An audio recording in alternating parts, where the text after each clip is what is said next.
don't talk about enough. Getting older comes with grief. A different kind of grief. Like I said many times, there are lots of different kinds of grief. But the getting older part, it's not because life's over, not because there isn't still beautiful things for you ahead, not because wisdom isn't growing. I mean, I am so much wiser than I was when I was younger. I mean, for sure. And I think back on that girl and thank God that I made it through a lot of the crazy things that I used to do. But it's really because aging quietly asks people to let go of versions of themselves over and over again. But honestly, I think many people are carrying grief they haven't even fully named yet, right? The grief of realizing time's moving so much faster now. Remember when you were a little kid and you couldn't wait to turn 16 and get your driver's license, and then you couldn't wait to turn 18 and get the hell out of the house, you know what we all used to say. And then 21, so you were legal and able to go to a bar and have a beer if you wanted to. Things go by so much quicker. And then we have the grief of watching our parents age, right? And then being there when they pass away, or having to live without them and create a whole new life that's different without those people that you always knew loved you unconditionally and never ever wanted to see you in pain. There's grief in your body changing. Really, there's grief in that. Like, what happened? Like, seriously, I do this all the time. It's your body every day. I'm like, Jesus, like, you look in the mirror and you're like, what? Oh, and your energy. Let's not forget your energy. You just don't have the energy to do the things you used to do.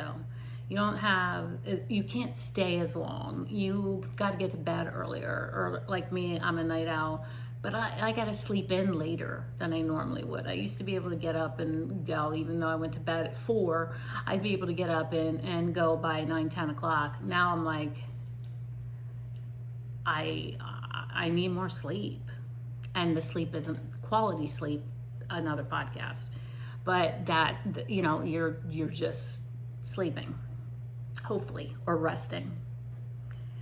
And then you start to worry about your memories. I just had this happen literally today. I could not think of a word. I was on the phone with my daughter, and I'm like, those things you put up in the garage, those things in the garage that you stack stuff on. My daughter's like, shelves?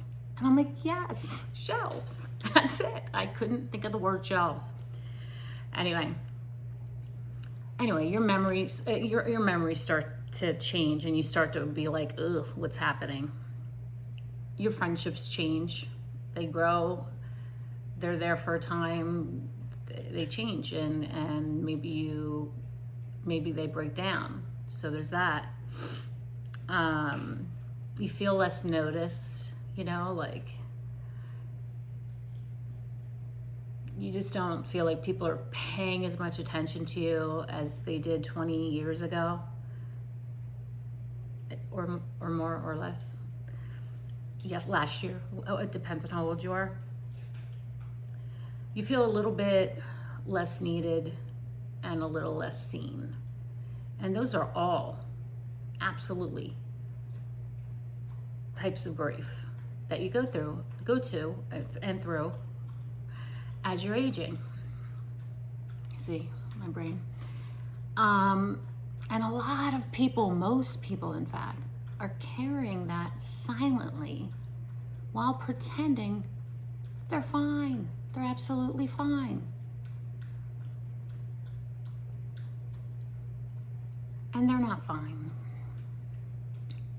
Because deep down, something inside them keeps whispering, where did the years go?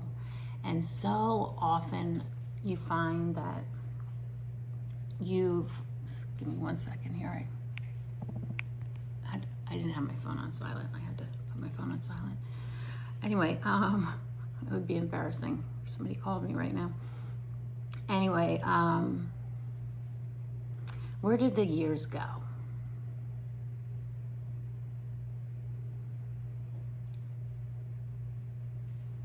If that feeling has been sitting in your chest lately, stay with me tonight, all right? Because I'm going to get to some things that are going to show how normal you are and how much you are just part of your age group. And no matter what that is, I'm like telling people all the time, I'm hitting a big number next month, and type in the comments, guess how old I am. It's kind of like, how much do you weigh? But don't do that, because you'll hurt my feelings. Anyway, but seriously, big number. So I want you to stay with me for this podcast, and I'll move it along, I promise. When I started, I have to, whatever. Anyway, I'm Lisa Tarves. Hi, everyone.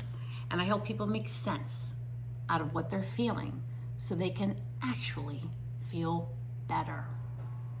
That's what I do. That's my job. That's what my business is about. And you are listening to Real Talk for Your Overthinking Mind with Lisa Tarves. That's me. And it can be, my podcast is new, but it can be found everywhere podcasts can be found, and on YouTube with the video, and on podcasts with video if you have video. If not, you get voice. I'm much more animated, I would guess. That would be a good word, on camera than my voice is. But so let's tonight I think is a really good time to talk about something deeply human, and that's rarely discussed honestly. Rarely discussed honestly. All right? The hidden grief of getting older.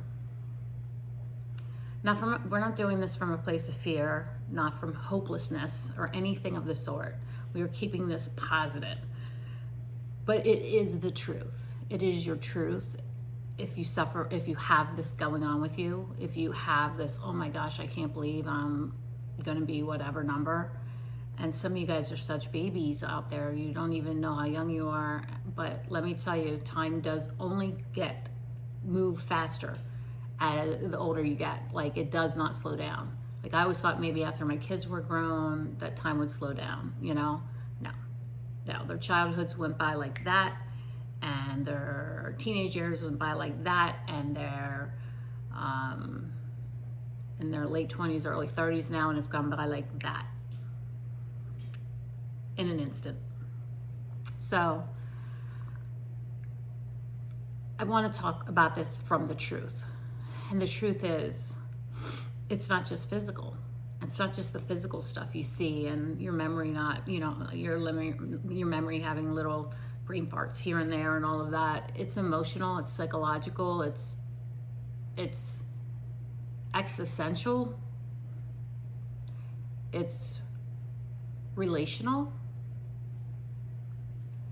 And so many people are experiencing quiet, emotional grief all around aging, without understanding that grief is exactly what they're feeling.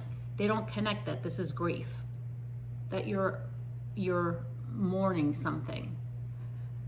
You're mourning the way it used to be, or the way you used to feel, or whatever, because no one prepared us for the emotional side of getting older. I think sometimes we went from thinking, okay, we're going to be young, young, young, young, young, and then we're going to be middle-aged, and then we're going to be old. But there are so many layers in the middle of that it's absolutely not that simple. So at some point, most people have a moment when they suddenly things start feeling different for them, right? Years stop feeling long. You blink,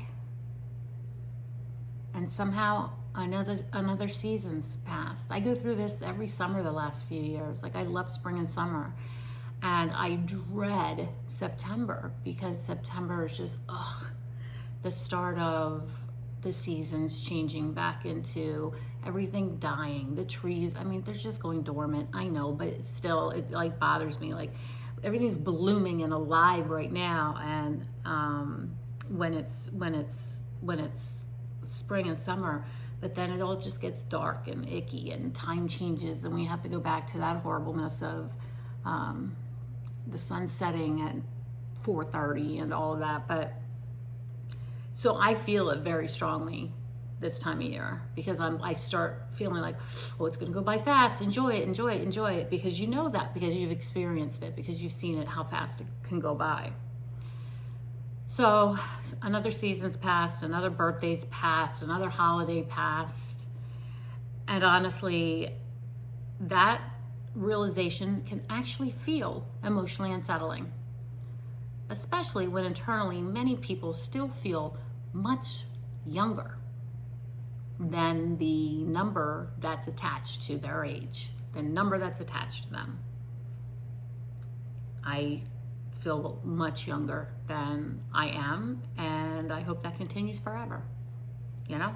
Then there are people that hit 40 and they feel like they're 90, you know? So everybody's different, but a lot of it's attitude.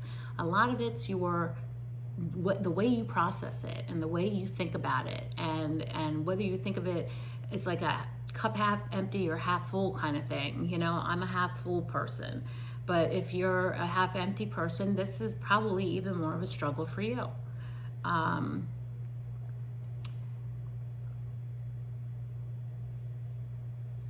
So that disconnect between the realization, feeling emotionally unsettling, and internally feeling much younger than your number is, that disconnects, that surprises people. That disconnect surprises people. So your inner self often still feels familiar, while your outer life keeps changing all around you. And suddenly you start realizing, oh, God, how fast my children grew up. How long ago, this memory that I just thought of, how long ago that actually was. Right? Mind-blowing. How much of your life has already happened? And how many chapters are behind you now? And for some people, that realization creates deep time anxiety. I'm going to call it time anxiety. It's not panic. I don't think people panic about it. I think it's just a little bit of an anxiety. It's an awareness, for sure. An awareness that life is not infinitely going to go on, you know? That time matters. That you can't freeze time. You can't freeze yourself. You can't, you know, like, nothing stays frozen, not forever. And I can't tell you how many times I wanted to freeze time. It's a big one for me. Like, I don't want this moment to stop, you know? The awareness, though, that you start to feel, that you're aware that you're not going to live forever, but you're still alive now, that awareness can start to change people. So I would say this one, people really talk about openly, because I think sometimes getting older means actually grieving versions of yourself that no longer exist. Whether it's your lifestyle, whether it's your the people in your life, whatever.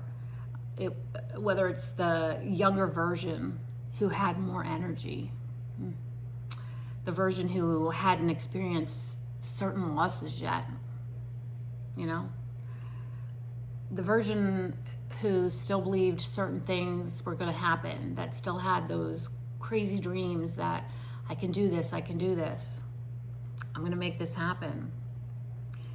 The version of you that felt hopeful, very hopeful all the time, just hopeful. And the feeling more desired, feeling more confident, more physically comfortable, more emotionally carefree. All right. Those are all things that as you age, you grieve. And when people lose those versions of themselves, there's the grief. There it is, right there in your face.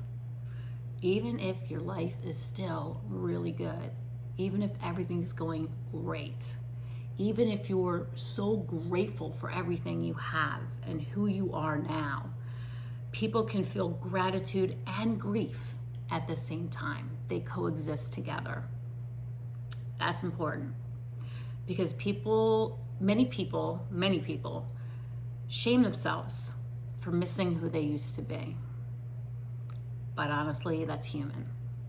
It's a very human characteristic and a very human trait. You're allowed to miss parts of yourself that felt easier to carry. You're allowed to miss those parts. So this is one, like I always do this kind of in sections, but this section is the one that I talked about earlier, watching your parents get older. I don't even feel like I had the opportunity to watch them get much older, but I did see it along the time with my parents, you know. My mom died at 68 after knee replacement surgery, just single knee replacement surgery, and got a blood clot, and that was that. My dad died of pancreatic cancer. He had just turned 80, but it was a horrible death. And there is no way that when you lose your parents, it doesn't change you, because it does. And you should expect that. And you should be prepared for it if it hasn't happened yet, because you're supposed to outlive your parents, right? They're not supposed to outlive you. So that's the natural state of things, right? There's something, though, that's very emotionally disorienting about realizing your parents are aging. Especially if somewhere inside, part of you still feels like a child. You know? You still feel like a kid that needs taken care of. Especially especially watching them. And I used to do this with my parents when they ate. It just gave me because they ate differently, but they start to move slower. They start to forget things. They need more help, right? Just getting around. They get sick. They get fragile. They become fragile now, when they used to be the rocks, right? They're your mom and your dad. They were everything. They were solid. They were what you have.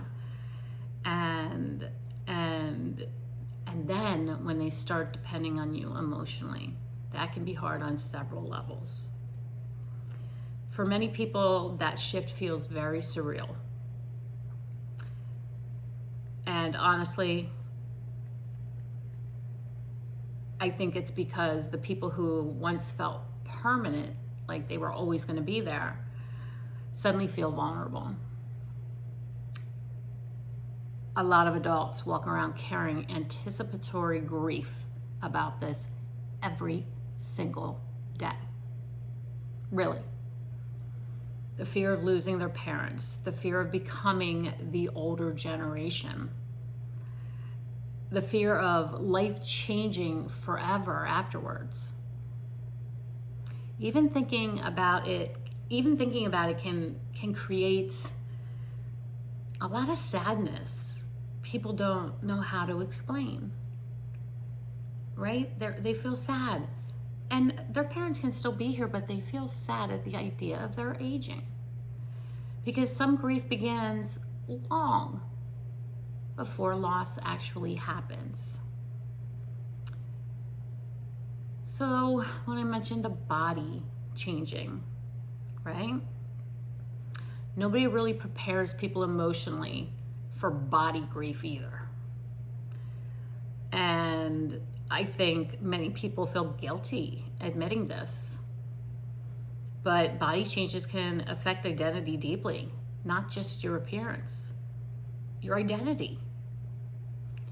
You look in the mirror, and look, I've always been someone who cared about the way I came across to other people, appearance-wise, one of them, but that was just one of them. There were many ways that I cared about that.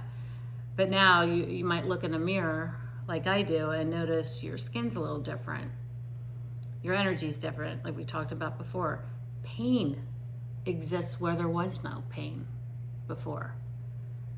Exhaustion, hormonal changes, weight changes. Ugh, been through that. Went up, got back down. Now I'm actually really good, but like, you can gain weight and not be able to lose it.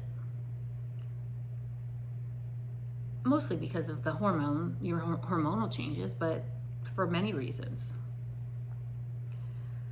Recovering from something takes longer. Your memory shifts, like we talked about, and you start to have physical limitations. You know, something you would have done, I would have totally jumped over that fence, 20 years ago. And now you're like, oh no, I'm not going near that fence. That looks scary, I don't want to get a splinter. I don't know, like you really actually just start noticing that things become bigger. You get a little paper cut and it's like, ow, and it feels like it takes forever to heal now when it used to be a couple minute problem, And for some people, those changes quietly shake their actual sense of self, especially in a world obsessed with youth, because that's the world we're living in. Whether people admit it or not, many people fear becoming invisible as they age. And honestly, that fear isn't shallow, it's emotional. It's an emotional fear. And, in a world where everybody is so focused on being young and what the young people are doing, they begin to feel like they're not being seen, not being valued, not being attractive, not being relevant, never going to be remembered,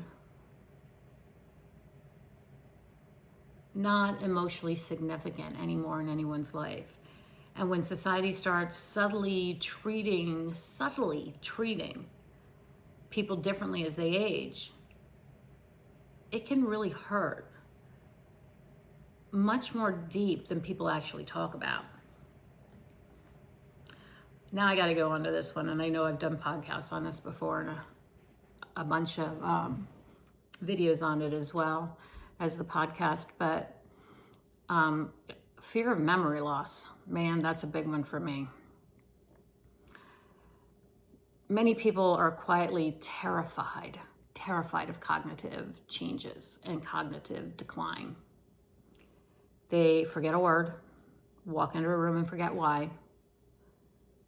They lose focus. Ugh, that's totally me these days. They misplace something, and immediately fear starts whispering, what if something is wrong with me? What if something is wrong with me? And immediately, while this is happening, being honest, part of what makes this fear so intense is that memory feels connected to identity. And honestly, part of what makes this fear so intense is that memory feels connected to identity. I know, I repeated that, but I'm going to say it again. Part of what makes this fear so intense is that memory feels connected to identity. That's who you are, what your mind thinks, what's going on with your mind, the lapses in memory and all of that can freak us out, and we immediately feel that our identity is changing. People fear losing themselves. People fear losing their independence, right? They fear losing their independence, their clarity, of course, their connection to life, right?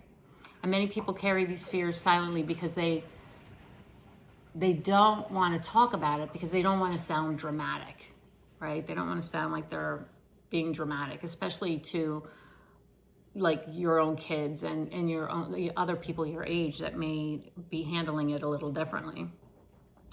But it's not dramatic. You're not being dramatic. They're not being dramatic. These are actually deep human fears, especially as parents, or as people watch their parents and loved ones age cognitively as well as physically. Okay? So this next section, I'm going to talk about that fear, that loneliness, I would say, of feeling invisible. Because I think my last podcast was about loneliness. If it wasn't the last one, it was the one right before that. I don't remember number-wise, or maybe it was just a video. I don't know. I do so much recording, I can't keep up with myself anymore. This part hurts quietly for many people, especially as they age.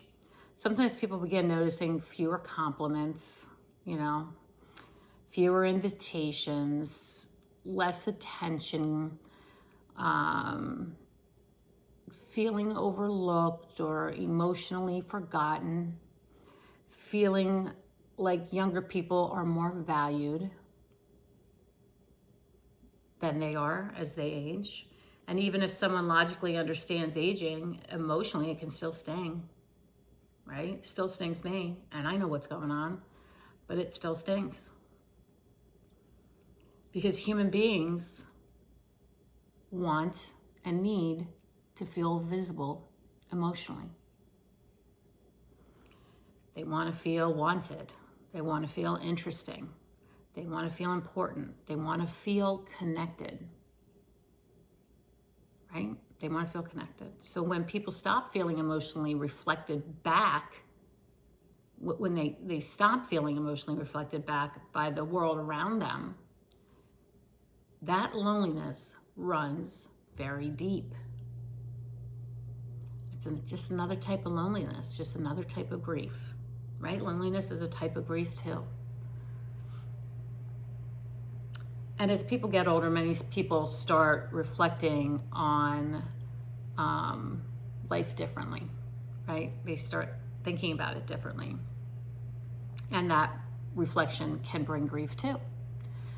People think about relationships that ended, dreams that they never pursued, years spent surviving, just surviving, time lost to anxiety, time lost to depression, opportunities that they missed out on that could have led them down a whole different path, the ways they abandoned themselves. This is what our minds are doing to us. This is what we're thinking about, even subconsciously, as we're getting older. And it's hard. It all comes down to feeling like life passed and they were overwhelmed through the entire process, right? So like life happened and they missed out on life because they were so anxious just getting through it. And regret can become emotionally heavy if people don't process it correctly and gently.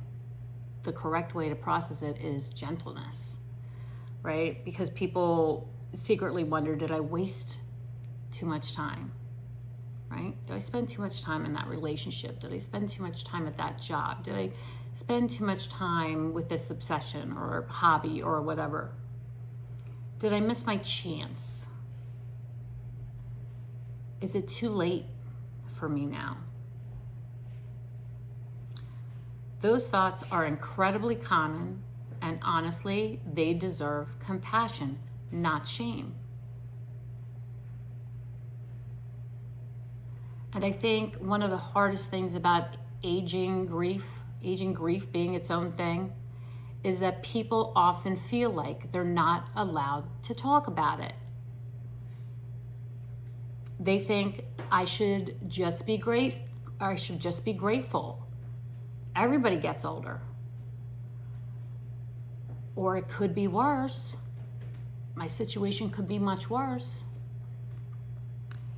And yes, gratitude does matter. But suppressing grief does not heal it at all. People need room to emotionally process change. Because aging involves constant change, right? You're changing all the time as you're aging.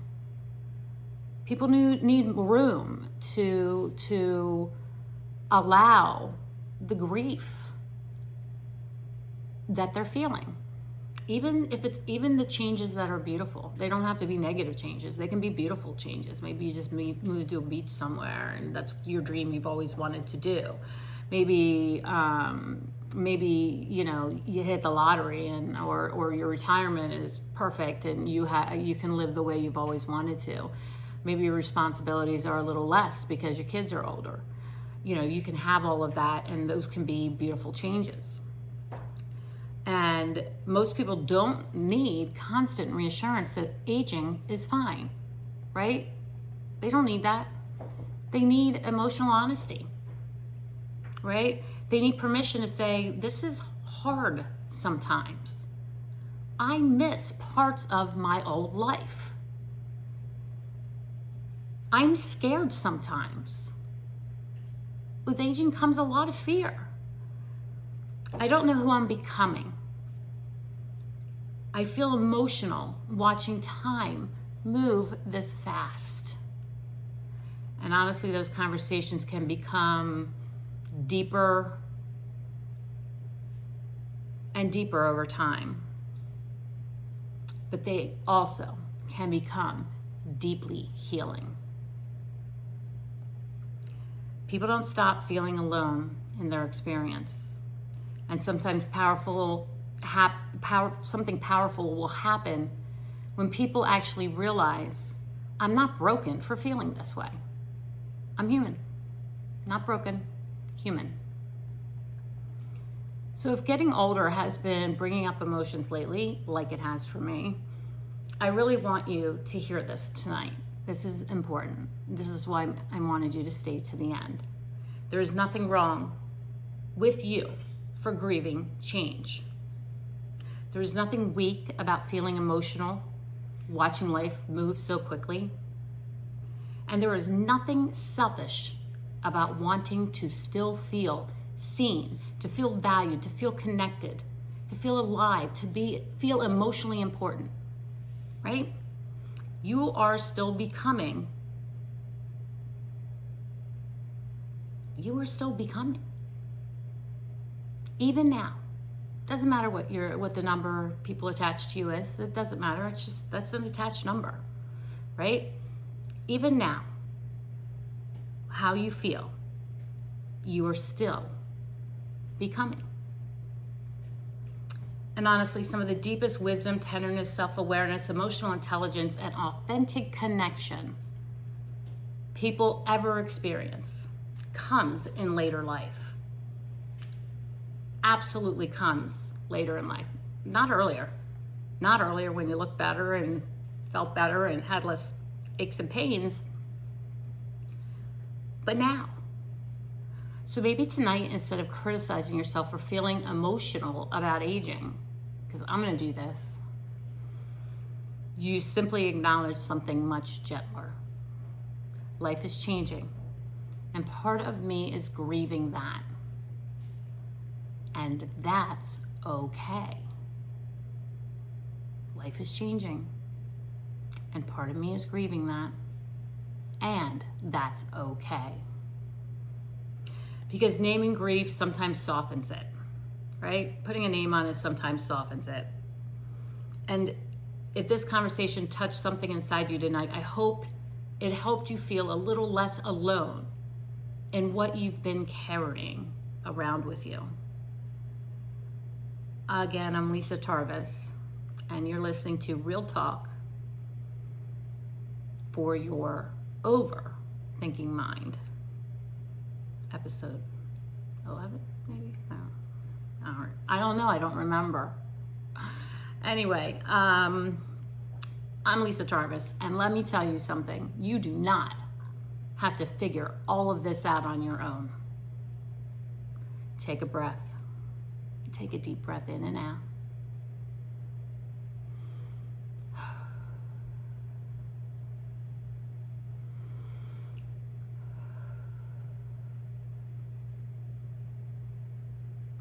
You're doing better than you think you are. And if your mind starts getting loud again later, you know where to find me.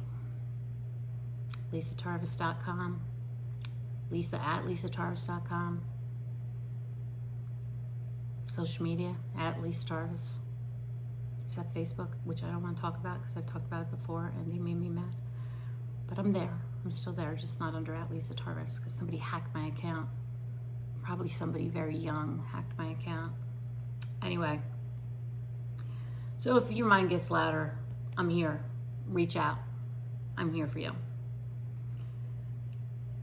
And I will talk to all of you on the next episode. Thanks so much for listening and watching.